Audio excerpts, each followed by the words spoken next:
साथियों, आमतौर पर सभी वैवाहिक जोड़ों में थोड़ी बहुत ज्यादा नोक झोंक चलती रहती है और ये उस जीवन में, दाम्पत्य में, जैसे कि खाने में नमक की भूमिका होती है वो अदा करती है। थोड़ी बहुत तक तो ठीक है, परंतु ये अगर सहनशीलता से अधिक हो जाए तब फिर कहीं ना कहीं गड़बड़ हो जाती है, रिश्तों में खटास भी आ सकती है। साथियों, एक महिला पत्नी के रूप में चाहे जैसा भी व्यवहार करे, नोक झोंक करे, झगड़ालू हो या शांत प्रवृत्ति की हो, एक बात उसमें कॉमन होती है। ये मैं अनुभव से कह सकता हूं, क्योंकि मैं जब भी बहनों की जन्म पत्रिका देखता हूं, उनसे भेंट करता हूं, मुलाकात करता हूं, तो वो एक प्रश्न जरूर पूछती हैं कि आचार्य जी, मेरी जन्म पत्रिका में देख करके ये बतलाइए ना कि मैं अपने पति से पहले स्वर्ग सिधार जाऊंगी, इस दुनिया से चली जाऊंगी। कहने का अर्थ है कि वो सदा सुहागन रहना चाहती हैं। रिश्ता ठीक हो नहीं हो, इससे भी प्रबलतम इच्छा उनकी सदा सुहागन रहने की होती है। और इसीलिए ये सीरीज हम लेकर के आए हैं ताकि आप घर बैठे स्वयं निर्णय कर सकें। हालांकि ये कुंडली मिलान पर बहुत हद तक डिपेंड करता है, निर्भर करता है, परंतु फिर भी आपकी स्वयं की जन्म पत्रिका सप्तमेश की स्थिति देख करके हम निष्कर्ष पर पहुंच सकते हैं कि आप सदा सुहागन योग को प्राप्त कर पाएंगी या नहीं।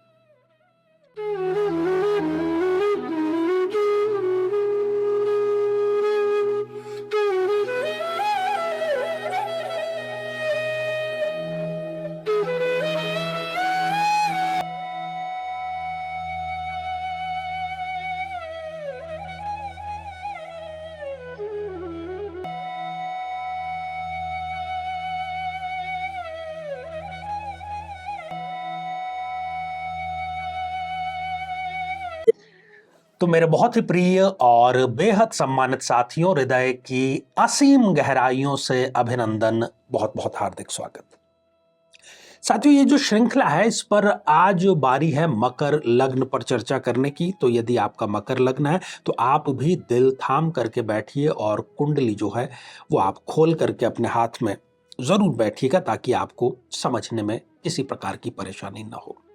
जब भी हमें हमारे जीवन साथी के बारे में, उसकी आयु के बारे में, उसकी रुचियां, उसके स्वभाव के बारे में, इन सभी स्थितियों के बारे में यदि जानना हो, चर्चा करना हो, तो हमें सप्तम भाव को देखना होता है। और मकर लग्न की इस जन्म पत्रिका जो कि आप स्क्रीन पर देख पा रहे हैं, जो सप्तमेश है वो बनते हैं चंद्र देव। जी हाँ, चंद्रमा स्वाभाविक रूप से एक स्त्री ग्रह है, महिलाओं का कारक है।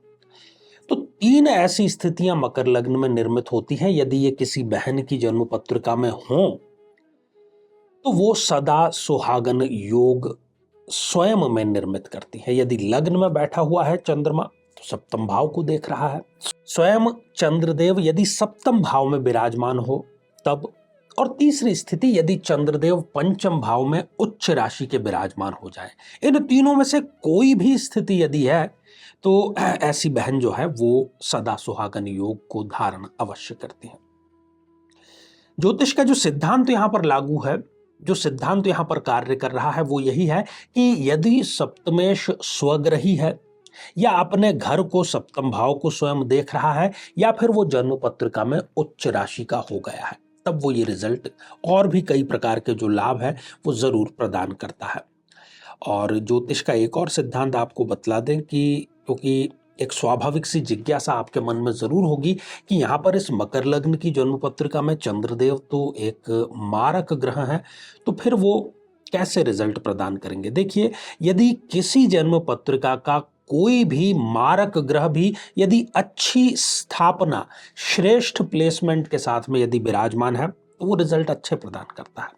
यहां पर यदि बात करें तो चंद्रमा यदि सप्तम भाव में स्वयं विराजमान होते हैं तो आपका जो जीवन साथी है वो बहुत संभावना है कि गौर वर्ण का होगा, आकर्षक व्यक्तित्व का धनी होगा, और आपके जो संबंध है आपस में लगभग अच्छे ही रहेंगे। थोड़ी बहुत जो नोक झोंक है वो जरूर हो सकती है। सप्तम भाव में बैठे हुए जो ये चंद्रदेव हैं, ये लग्न को स्पष्ट रूप से देख रहे हैं, तो तनाव की स्थितियां आएंगी, परंतु वो लंबे समय तक स्थापित नहीं रह पाएंगी। जो उतार चढ़ाव की स्थितियां हैं वो लगातार जीवन में आपके बनी रहेंगी। यदि चंद्रमा पंचम भाव में विराजमान है तो वो उच्च राशि के हो गए। ऐसी जो कन्या है, ऐसी जो बहन है, वो उच्च शिक्षित होती है, और न केवल शिक्षित होती है बल्कि समझदार भी होती है। और यदि ठीक से थोड़ी भी ये कुंडली मिलान करके विवाह करती हैं तो इनकी जो पहली ही संतान है, क्योंकि पंचम भाव से हम संतान की भी चर्चा करते हैं, वो इनकी इच्छित संतान इनको प्राप्त हो जाती है। और इतना ही नहीं, वो जो संतान है वो इनकी आज्ञाकारी संतान और भाग्योदय कारक संतान होती है। आकस्मिक धन लाभ इनको संतान के बाद में होता ही रहता है। और इनकी जो धार्मिक रुचियां हैं, अपने इष्ट के प्रति जो श्रद्धा है, जो आस्था है, वो निरंतर बढ़ती चली जाती है। अब यहां पर जो बैठे हुए चंद्रदेव हैं वो अपनी सप्तम दृष्टि से लाभ भाव को, आय के भाव को देख रहे हैं। तो इनके आय के जो साधन हैं, एक से अधिक साधन होते हैं। बड़े भाई बहनों से भी इनको पूर्ण सहयोग, पूरा आशीर्वाद मिलता रहता है। पराविज्ञान में इनकी रुचि इसी कारण से उत्पन्न जरूर होती है। थोड़ा बहुत ये झूठ भी बोल देती है, और कई बार चंद्रमा की दशा अंतरदशा में इनके जो कामुकता है वो थोड़ी सी जरूरत से ज्यादा बढ़ सकती है। अब यहां पर जिन जिन स्थितियों की चर्चा की, उसमें आवश्यक है कि चंद्रदेव अस्त ना हो, 0 डिग्री के, 1 डिग्री के या 28-29 जैसी अंतिम डिग्रियों के ना हो, किसी प्रकार के पाप प्रभाव में ना हो। कहने का अर्थ है कि वो राहु केतु या शनि के साथ में युति करके विराजमान ना हो। और फिर भी यदि आप सुनिश्चित कर देना चाहती हैं कि आपके जो पतिदेव हैं वो दीर्घ आयु को प्राप्त हों और आप सदा सौभाग्यवती रहें, तो आपको चाहिए कि आप निकट के किसी भी महादेव के मंदिर में दही मिश्रित जल, जिसको हम कहते हैं, या छाछ भी आप उसको कह सकते हैं, उससे अभिषेक जरूर करें। शुक्ल पक्ष के प्रथम सोमवार से प्रारंभ करते हुए नियमित रूप से आप इसको कीजिए। अवश्य आपके जीवन साथी जो हैं वो दीर्घायु को प्राप्त होंगे।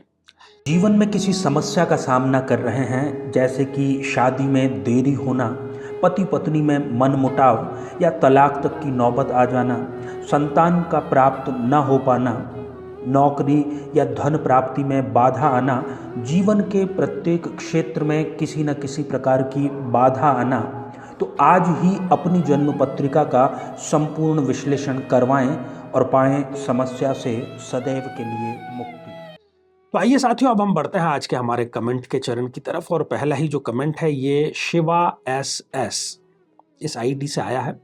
गुरुजी, मेरी जन्म कुंडली मिथुन लग्न की है और मैं ये जानना चाहता हूं कि गुरु की महादशा में शनि का अंतर कैसा रहेगा। बहुत जबरदस्त भाग्यशाली रहेगा, क्योंकि दोनों ही मिथुन लग्न में योग कारक ग्रह होते हैं। तो आपको अपने जीवन साथी से, शादी से और अपने भाग्य से बहुत कुछ शुभत्व प्राप्त होगा। ढेर सारी आपको शुभकामनाएं। साथियों, अगला कमेंट अर्चना सिंह जी ने लिखा है। ये हमारे नियमित दर्शक हैं। जय श्री कृष्णा। तो अर्चना सिंह जी, आशीर्वाद हृदय की असीम गहराइयों से। अगला कमेंट शशि सिंघल जी ने नमस्कार लिख भेजा है। आप भी हमारे नियमित दर्शक हैं। तो शशि जी, आशीर्वाद हृदय की असीम गहराइयों से। तो बहनों से यही अपील है कि ये जो अभी श्रृंखला है अभी जारी है, और कुंभ और मीन लग्न जो है वो बाकी है इसमें। तो जरूर आप यदि इस लग्न के हैं तो देखना आपको बनता ही है।